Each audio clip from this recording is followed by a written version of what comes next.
Linchamento ou linchagem é o assassinato de uma pessoa ou mais pessoas cometido por uma multidão com o objetivo de punir um suposto agressor ou para intimidar, controlar ou manipular um setor específico da população.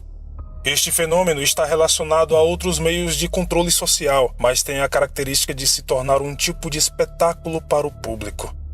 Os linchamentos geralmente são mais frequentes em tempos de tensão social e econômica, e muitas vezes têm sido vistos como uma forma encontrada por grupos dominantes para reprimir adversários. No entanto, este tipo de assassinato também resulta de preconceitos de longa data e práticas de discriminação que condicionaram as sociedades a aceitar esse tipo de violência como práticas normais de justiça popular.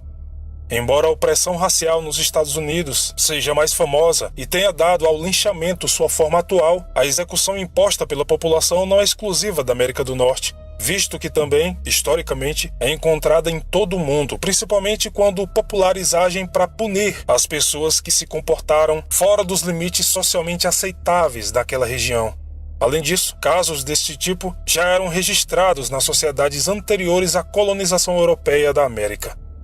O linchamento constitui um fenômeno violento de difícil conceituação, principalmente pela multiplicidade dos aspectos envolvidos. Sendo assim, sua definição tem gerado muitas controvérsias. Contudo, algumas características do linchamento são comuns em diversos estudos e podem ser descritas sem grande ambivalência. Deste modo, os linchamentos são crimes cometidos por cidadãos em uma multidão, contra uma pessoa ou grupos menores que rompem uma norma social pré-estabelecida.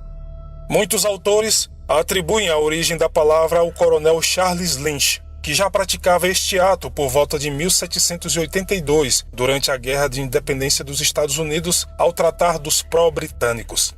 Entretanto, é mais famosamente atribuída ao capitão William Lynch, do condado de Pittsylvania, na Virgínia, que inclusive manteve um comitê para a manutenção da ordem durante a Revolução para realizarem linchamentos, isso por volta de 1780.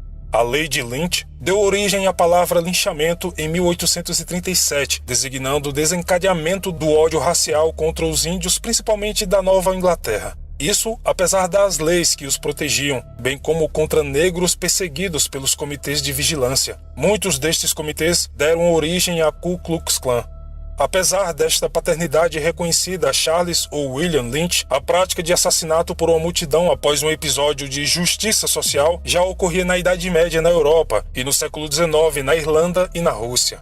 A prática do linchamento ficou particularmente associada ao assassinato de negros no sul dos Estados Unidos, no período anterior às reformas dos direitos civis da década de 1960. Menos de 1% dos participantes de linchamentos nos Estados Unidos foram presos. Mais de 85% dos estimados 5.000 linchamentos do período posterior à Guerra Civil ocorreram em estados do sul do país. Mas o problema era nacional, com um ápice em 1892, quando 161 negros foram linchados.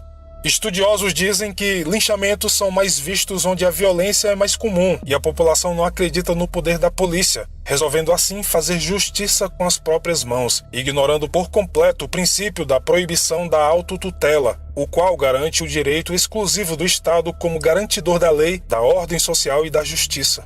No Brasil, os linchamentos já representaram, sobretudo no século XIX, uma conotação diretamente racial, como nos Estados Unidos. Contudo, sua motivação foi modificada ao longo do tempo. A corda do ódio. Em um certo ponto da história americana, não havia nada tão divertido quanto um linchamento. E no fim do século XIX e início do século XX, linchamentos eram uma prática muito comum. A era lynching é um dos capítulos mais sombrios da história da humanidade. Perturbadoramente, era um grande negócio criar cartões postais desses chamados eventos.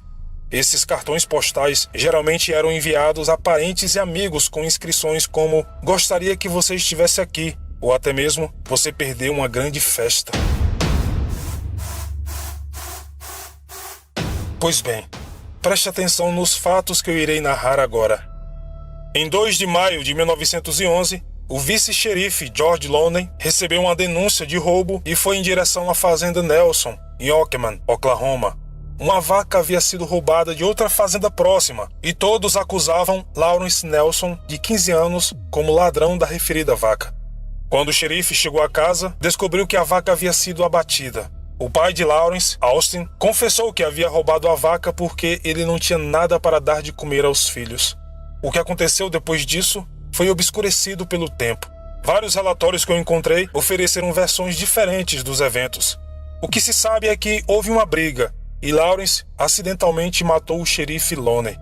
Aparentemente, quando Loney estava revistando a casa, ele viu um mosquete pendurado na parede. Quando ele exigiu que fosse entregado a arma, Lawrence entrou em pânico, pensando que o xerife iria atirar em seu pai pelo roubo da vaca. O garoto pegou outra arma na tentativa de assustar o xerife.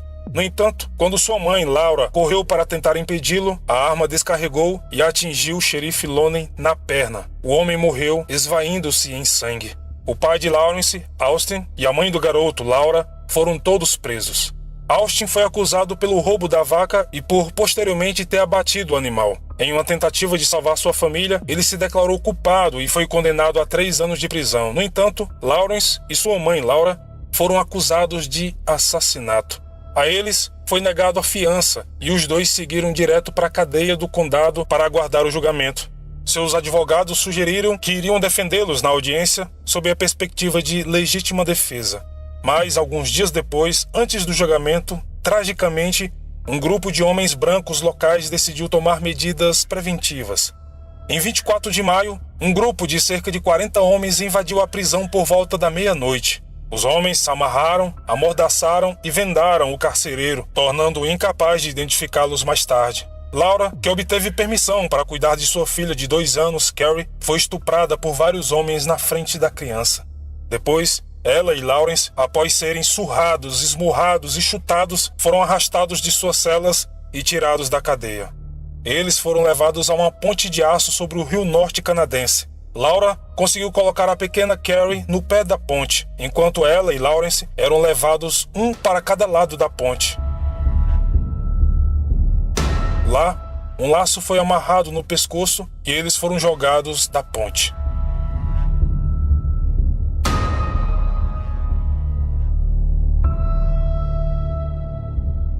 O assassinato violento de afro-americanos era tão aceito na época que um cartão postal sombrio foi feito no dia do linchamento por George Henry Ferdinand, um fotógrafo que capturou as sequências do linchamento.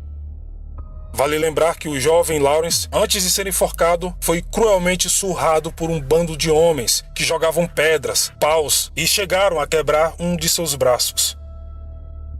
Na manhã seguinte, os corpos de mãe e filho estavam pendurados e foram descobertos por alguns adolescentes. À medida que a notícia do linchamento circulava pela cidade, grupos de homens brancos foram admirar a cena horrenda. Segundo relatos, uma senhora achou a pequena Carrie chorando ao pé da ponte e a levou para casa. Um juiz distrital convocou um grande júri, mas nenhuma acusação foi feita porque as testemunhas não estavam dispostas a identificar nenhum dos 40 homens envolvidos. Até hoje, ninguém sequer foi acusado deste assassinato brutal.